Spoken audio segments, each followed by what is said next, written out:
একদিন একটি কুকুর আর তার ছোট বোন কুকুর শহরের ব্যস্ত রাস্তা ধরে হেঁটে যাচ্ছিল। হঠাৎ রাস্তায় পড়ে থাকা একটি ভাঙা কাঁচের বোতলের টুকরো বোন কুকুরটির পায়ে ঢুকে যায়। তীব্র যন্ত্রণায় সে কাঁদতে থাকে আর হাঁটতে পারে না।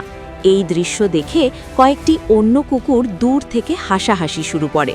তারা ঠাট্টা করে বলে, পায়ে জুতো না থাকলে এমনই হয়।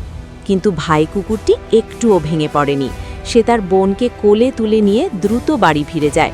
খুব যত্ন করে তার পা পরিষ্কার করে ব্যান্ডেজ বেঁধে দেয়। বোনটির চোখে তখনও ব্যথার জল, কিন্তু ভাইয়ের ভালোবাসায় সে একটু শান্ত হয়।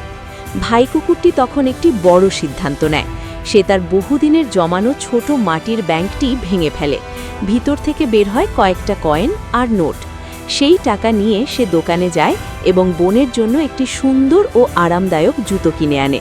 যখন সে জুতোটি বোনের হাতে তুলে দেয়, বোন কুকুরটির চোখ আনন্দে চকচক করে ওঠে। সে হাসতে থাকে, ব্যথা যেন ভুলেই যায়। এরপর ভাই কুকুরটি আরেক ধাপে গিয়ে যায়। সে রাস্তার মোড়ে বসে মুচির কাজ শুরু করে। পুরনো জুতো সেলাই করে দেয়। কেউ কেউ তার কাজ দেখে খুশি হয়ে টাকা দেয়। কখনো সে রাস্তায় মানুষের গাড়ি পরিষ্কার করে দেয়, তার বিনিময়েও কিছু টাকা পায়। এইভাবে কষ্ট করে জমানো টাকা দিয়ে সে বাজারে যায় এবং বোনের জন্য একটি সুন্দর জামা কিনে আনে। জামাটি পেয়ে বোন কুকুরটি আনন্দে লাফিয়ে ওঠে, ভাইকে শক্ত করে জড়িয়ে ধরে।